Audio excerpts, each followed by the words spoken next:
Hungary. And when I now compare this to 2006, after that projects have been finished, you realize that along the stretches of motorways, the income tax dramatically increases, and the development stretches out from the center of Hungary, from Budapest towards the regions.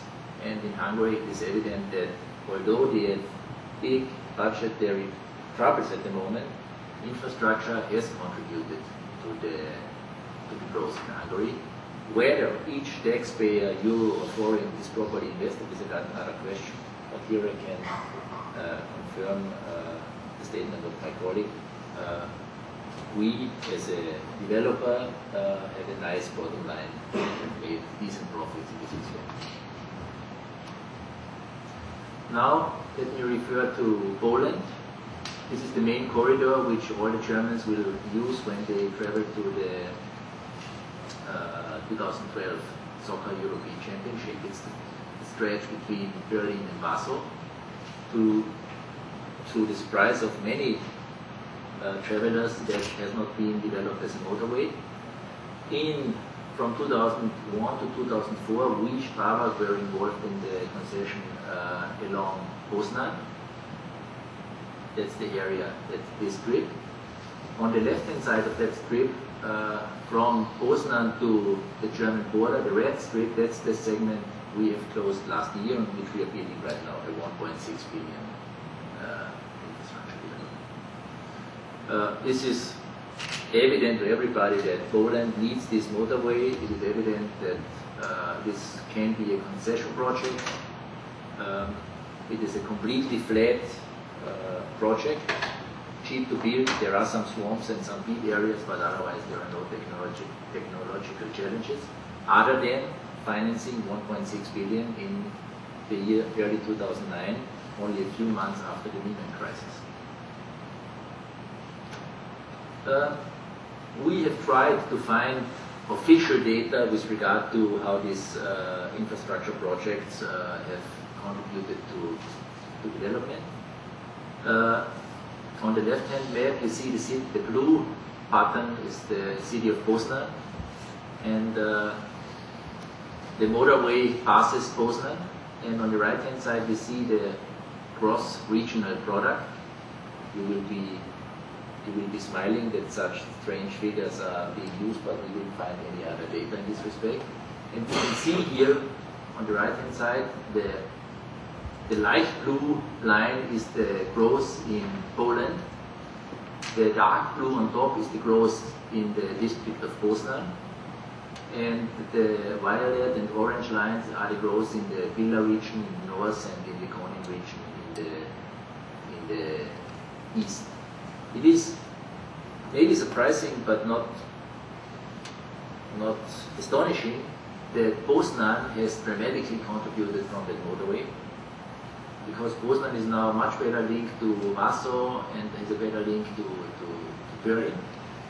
And it is not surprising that regions or districts which are remote from the motorway have not benefited, but it's surprising that Konin, which is the orange line, the orange region, is underperforming with regard to the average of Poland.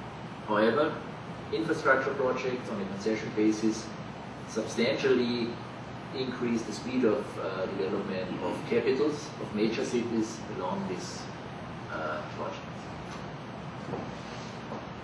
Strabag is also since early 2000 active in concession projects in Ireland.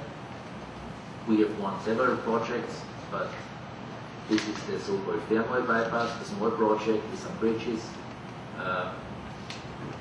It is such that Ireland is in the news with regard to the economic projects. However, Ireland has a fully sophisticated infrastructure development plan. Ireland has had almost zero infrastructure 15 years ago and has today finished almost all of its infrastructure projects. Strabag has finished another project, the Limerick bypass tunnel, a little bit farther north, just a few months ago. We believe that Ireland has made a very good deal. It's highly competitive. All our Spanish competitors are there. all our Dutch competitors are there, so there is fierce competition for the infrastructure projects. Or put it the other way around, if you're not active in infrastructure concessions, you cannot survive in Ireland as a contractor, because they tender almost everything from jails to schools to motorways to tunnels to metros as concession projects. There it is very difficult to get evidence whether the infrastructure is contributing to growth. I just found these figures, which shows the growth of vehicles on our strip.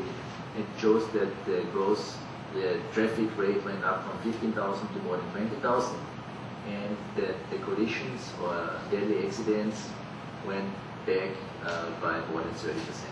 So more traffic should indicate that there is more growth and more safety for the citizen of Ireland. Another project which was also present on the slides of my colleague from Albania is the A2 project in Croatia. It's a strip from Zagreb to the north. Many of you use it when we go to the Dalmatian coast in summer. It's a concession which is majority owned by Strabag and the minority owned by the state of Croatia. Surprisingly, although Croatia owns part of the concession, there are no macroeconomic data. It's a very successful project. What we can say here is that along this project, many retail and shopping centers have been developed, even a factory outlet center done by an Austrian developer. So just because this motorway exists, it made sense to do a factory outlet center, because this only established the link between Zagreb and this 40-kilometer remote area. So, thank you for your patience. That's from my side. Thank you very much. Mr. Banke, you have been very concrete in all the different elements you are working in, and public-private partnership, how you can do it, and if it, listening to you, it can really work.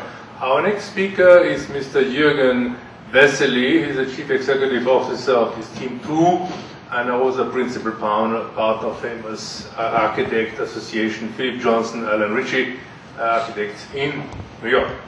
So you made lots of several famous Chippendale building, whatever it is. Thank you. Please, you have the floor. Thank you very much for the introduction, and I want to thank the organizers who have invited us. And in that particular subject matter, in terms of infrastructure, we are certainly as architects not the ones, or as master planners, we are not really involved in the over-regional and the overall country infrastructural development, but we are very much involved in certain areas that are being developed through infrastructure and which allow for economic growth, and along the new motorways or along new infrastructure. In particular, I wanted to discuss a particular project that we had started in 2006. It was in Istanbul, and it's an area on the European side of Istanbul, and due to the development of the new highway, which will connect to the new bridge over the Bosporus, which is a very important artery, obviously, because the bottlenecks in Istanbul and the traffic situation in Istanbul is just outrageous. And you have, to go from one side to the other, you either have to go at 4 o'clock in the morning in order to even get by, or you have to really try to leave your car, which is very difficult because you have no subway, you have a few buses that go across the bridges. It is very difficult, so the traffic pattern and also the frequency and the congestion of trucks along that way and with these bottlenecks is just unbelievable. However, due to this development of the new highway and the new bridges, by the way, which is having a country who has developed infrastructure and implements them, the trusses are being changed as they go along, and they have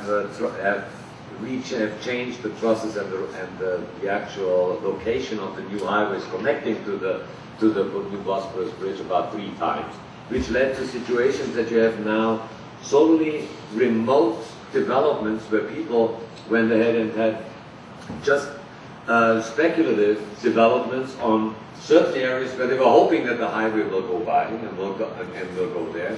So therefore you have remote development of low-income housing towers that are about 15, 20 stories tall, and it's an assemblage of about 15, 20 or 25 buildings, and they're just remote somewhere in the middle of the fields, because they were hoping that this highway will come by and then the value will rise.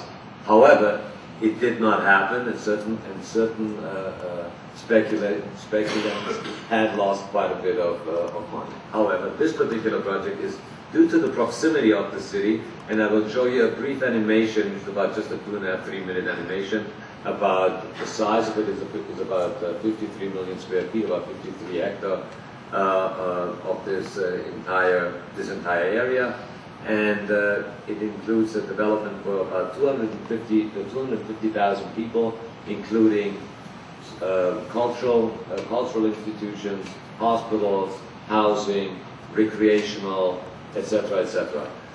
With that, I will just start the animation, and then I will talk about the project and the political aspects and the financial aspects of getting something like that implemented.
Of Of course, it is a situation that it is not about the architectural features per se in the buildings and the building designs. It is primarily to deal with the complexity of a city